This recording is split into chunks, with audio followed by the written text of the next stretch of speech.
हम क्या करते हैं, हम समाज को सुधारने लगते हैं। समाज नहीं सुधरता कहने से, समाज ही का एक हिस्सा हम हैं।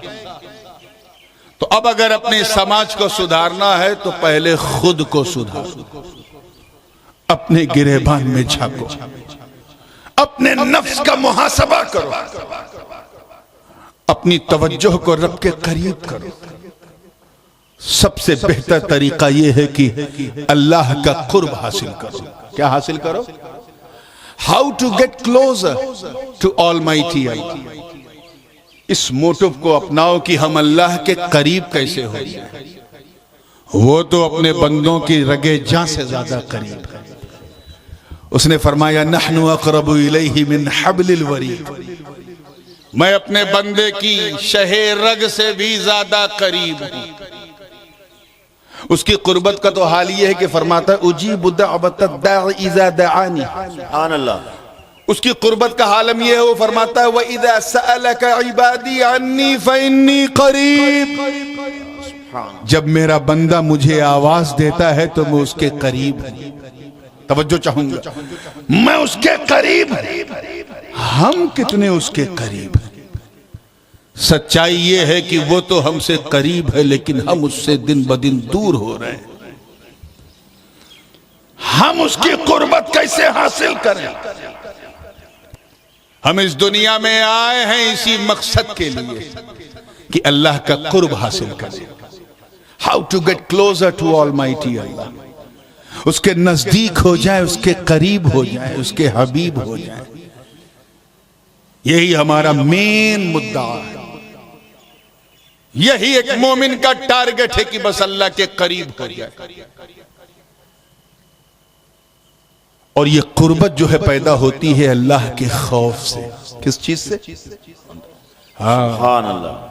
If you have a fear of अल्लाह सुब्हानहू व तआला then you will be able to go nearest to almighty अल्लाह।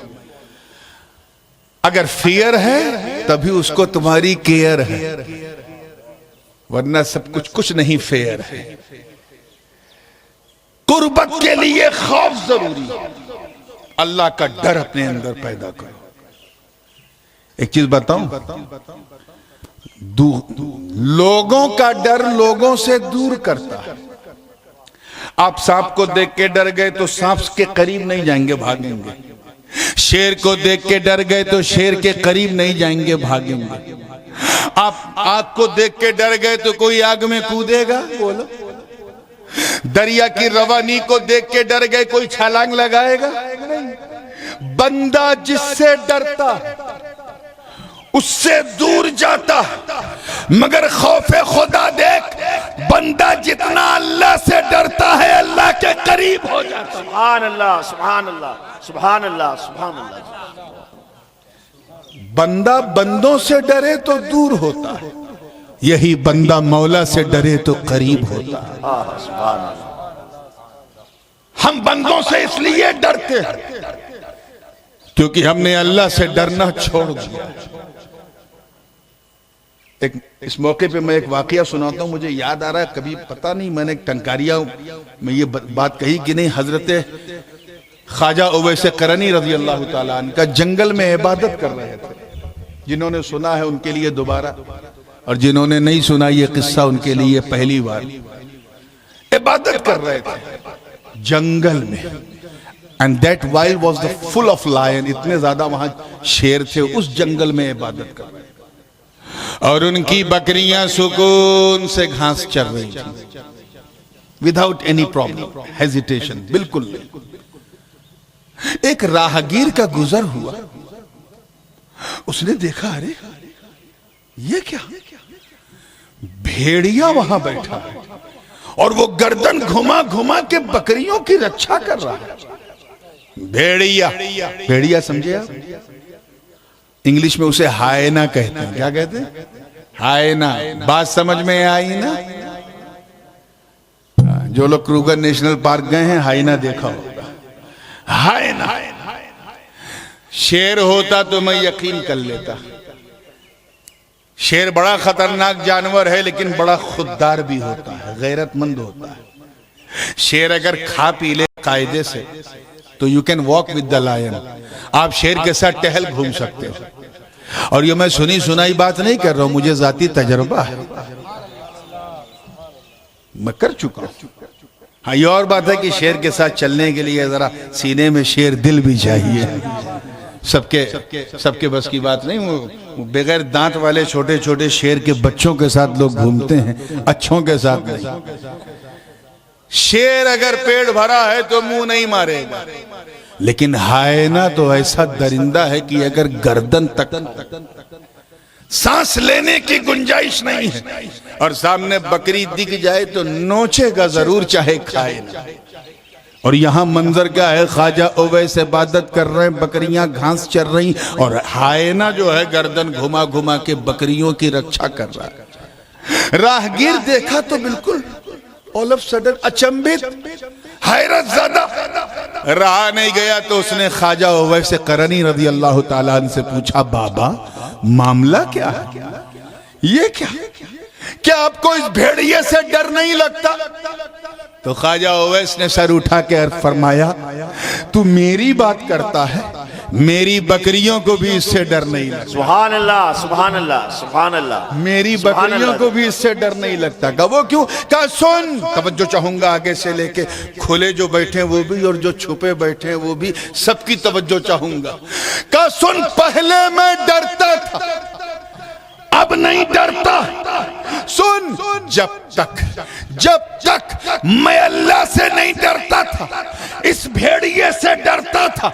जब से मैं अल्लाह से डरने लगा, ये भेड़िया मुझसे डरने लगा। सुभान अल्लाह, सुभान अल्लाह। नारे तकबीर, नारे रिसालत, हुजूर ताजुल उलमा। सुभान अल्लाह, सुभान। इसलिए मुसलमानों, ऐ गयूर नौजवानों, ऐ अहले सुन्नत वल जमात, अगर तुम चाहते हो कि खुदा के दुश्मन तुमसे डरे, अगर तुम चाहते हो कि तुम्हारे सरों पे मुसल्लत तागूती ताकतें तुम्हारे सामने सरनगू हो जाएं, अगर तुम चाहते हो कि इस्लाम मुखालिफ ताकतें तुम्हारा नाम सुनकर थरथरा उठें, तुमसे हिल जाए, तो तुम्हें कोई गैर कानूनी काम करने की जरूरत नहीं, कोई अनैतिक कार्य करने की जरूरत नहीं, तुम्हें बंदूक नेजा चलाने की जरूरत नहीं, तुम्हें किसी आतंकवादी के पुष्टपनाही की जरूरत नहीं।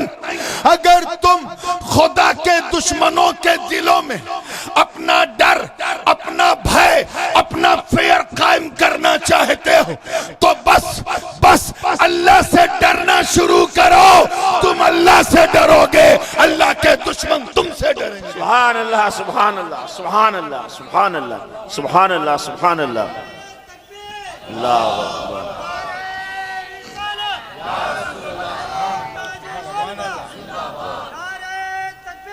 अल्लाहु अकबर।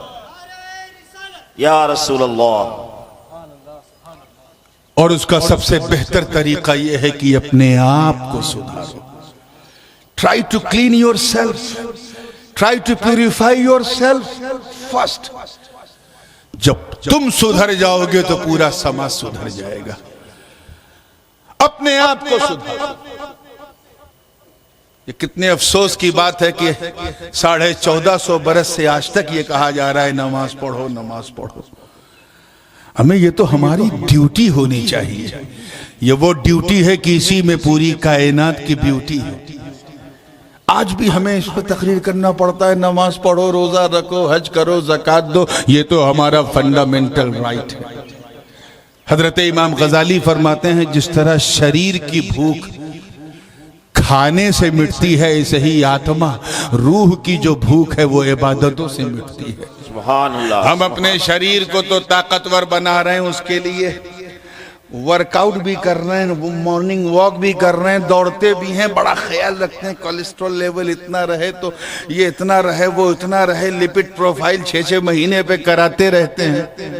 और अपनी आत्मा को हमने भूखी रखा, उसका 1 मिनट भी एहसास नहीं हुआ कि शरीर तो भर गया, आत्मा भूखी है। अपने आप को सुधारो।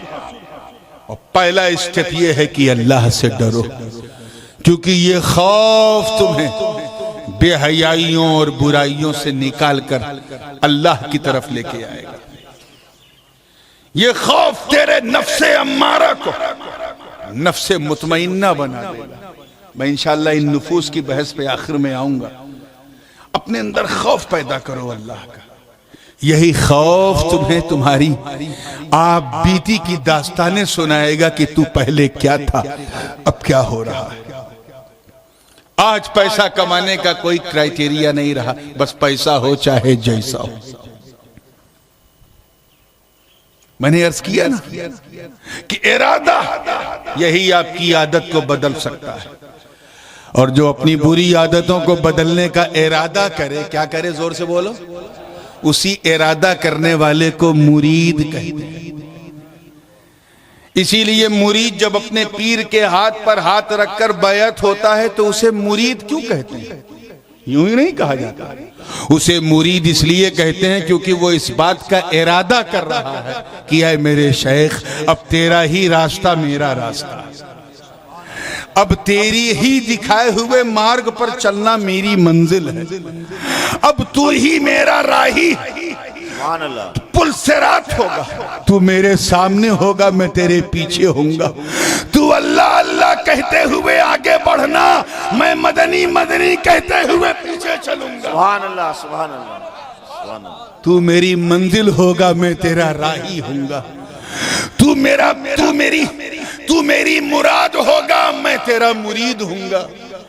ये तभी होगा जब हम इरादे को पुख्ता करें, वरना तो कमरे में बैठ के भी अल्लाह की बारगाह में तौबा कर लो, तौबा तब भी होती है, मगर तौबा से पहले इस्तिग़फ़ार जरूरी है। क्या जरूरी है? हाँ, कुछ लोग जो है वो तौबा और इस्तिग़फ़ार एक ही चीज समझते हैं, एक चीज नहीं है। इस्तिग़फ़ार कहते हैं अपनी बुरी आदतों को पर जो है अल्लाह से माफी मांगने को। बुरी कुछ गलत हो गया, अल्लाह से माफी मांगा, जिसे हम अंग्रेजी जबान में कहते हैं ना सॉरी, अपॉलॉजीज करना। अपनी बुरी आदतों से माफी मांगना, इसका नाम क्या है? बोलो जोर से, इस्तिग़फ़ार। क्या है? इस्तिग़फ़ार। और दोबारा उस बुरी आदत की तरफ ना जाना, इसका नाम तौबा है। तो दो स्टेप हैं। पहला स्टेप ये इस्तिग़फ़ार करो, दूसरा स्टेप ये कि अल्लाह की बारगाह में तौबा करो। फ़क़ुल तुस्तग़फ़िरू रब्बकुम सुम्मा तूबू इलैहि। इस तरह की आयत कुरान में कई एक हैं कि अल्लाह की बारगाह में पहले इस्तिग़फ़ार करो फिर तौबा करो, पहले इस्तिग़फ़ार करो फिर तौबा करो।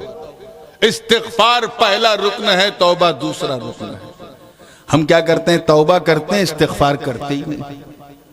और कुछ लोग ऐसे हैं जो इस्तिग़फ़ार ही को तौबा समझते हैं, अस्तग़फ़िरुल्लाह अस्तग़फ़िरुल्लाह कहते हैं और तौबा करते ही नहीं। तो खुदा का कुर्ब हासिल करना तो पहले अपनी बुरी हरकतों आदतों से इस्तिग़फ़ार करो, अल्लाह की बारगाह में माफी मांगो। उसके बाद जब माफी मांगते मांगते दिल पाकीज़ा हो जाए तो उस गुनाह की तरफ ना लौटने के इरादे को तौबा कहते हैं। इसी इरादे से बंदा मुरीद होता है। तो मुरीद भी कई तरह के होते हैं। कुछ मुरीद ये सोच के हाथ थामते हैं कि ऐ मेरे पीर, मैं इरादा करता हूं कि अब नमाज नहीं छोड़ूंगा, रोजा नहीं छोड़ूंगा, ज़कात नहीं छोड़ूंगा, हज नहीं छोड़ूंगा। कुछ ये इरादा करते हैं कि ऐ मेरे पीर, मैं इरादा करता हूं कि अब मैं झूठ जो है वो नहीं बोलूंगा, गीबत नहीं करूंगा, अब मैं बैक बाइटिंग नहीं करूंगा, अब मैं बुरी हरकत नहीं करूंगा, अब मैं लॉबिंग नहीं करूंगा, कौम में इख्तलाफ नहीं पैदा करूंगा। कुछ ये इरादा करते हैं कि ऐ मेरे पीर, मैं ये इरादा करता हूं कि जो दामन तूने दिया है उसे नहीं छोड़ूंगा। इजीएस्ट वे यही है। और आज जो लोग मुरीद होते हैं वो थर्ड कैटेगरी वाले ज्यादा हैं, जो ये सोच के मुरीद होते हैं कि वह दामन मिल गया है, इसे सुबह क़यामत तक नहीं छोड़ेंगे। अब वो कितना घटिया और कितना बदनसीब मुरीद है जिसने ये इरादा किया हो कि मैं दामन नहीं छोड़ूंगा फिर भी दामन छोड़ दे। कितना बदनसीब वो मुरीद। उसने अपनी इरादत में तौबा की नियत नहीं की, अपनी इरादत में उसका आज़्म मुसम्मम ये नहीं था कि आज से मैं झूठ नहीं बोलूंगा। सिर्फ एक इरादा था कि बस पीर की बात मानूंगा, पीर का दामन थामूंगा। लेकिन दौड़ती भागती चमकती दमकती सोशल मीडिया की इस दुनिया में उसने पीर का दामन छोड़ दिया। उसकी बदनसीबी पे तो सिर्फ मातम करने को मन करता है। इसीलिए चादर पकड़ते कई, मगर चादर के नीचे कम ही लोग रहते हैं। जो चादर पकड़ते हैं वो अपने पीर के मुरीद होते हैं, मुरीद। और जो कयामत के मैदान में चादर के नीचे टिकते हैं वो मुरीद नहीं, पीर की मुराद होते हैं। सुभान अल्लाह, सुभान अल्लाह। नारे तकबीर, नारे रिसालत, हुजूर ताजुल उलमा, शहजादा हुजूर गाजी मिल्लत। मुंबई के कुतुब थे हजरत दूल्हा खां रहमतुल्लाह अलैह। आप मुजाहिद मिल्लत मौलाना हबीबुर रहमान साहब अलैहि रहमा के साथियों में से और सदरुल अफाजिल के शागिर्द थे। हजरत दूल्हा खां बम्बई के कुतुब थे। मेरे वालिदे गिरामी हुजूर गाजी मिल्लत 19 साल उनकी खिदमत की। कितने साल? 19 साल उनकी खिदमत में रहे। पहले अब्बू को भी हमारे बड़ा शौक था कि कुर्ता अच्छा हो, टोपी अच्छी हो, कलरफुल लिबास हो, घड़ी मेयारी हो, जूता चप्पल ठीक ठाक हो, खुशबू बदन पे लगी हो। वो भी शेरवानी पहनते थे। लेकिन उस कलंदर की नजर ने ऐसा चेंज किया कि लगभग 40 साल हो गए हैं मेरे वालिद ने पैजामा नहीं पहना, लुंगी ही में घूमते हैं पूरी दुनिया। कपड़ा जब तक कहो ना बदलते नहीं कि अब्बू गंदा हो गया बदल लीजिए। टोपी कभी इधर टेढ़ी कभी उधर टेढ़ी, ये क्यों? उसी कलंदर की निगाह ने दुनिया की चाहत सीने से निकाल दी, खत्म कर दी। हजरत दूल्हा खां रहमतुल्लाह अलैह एक वाकया सुनाते थे। उन्होंने मेरे वालिद को सुनाया, मैंने अपने वालिद से सुना।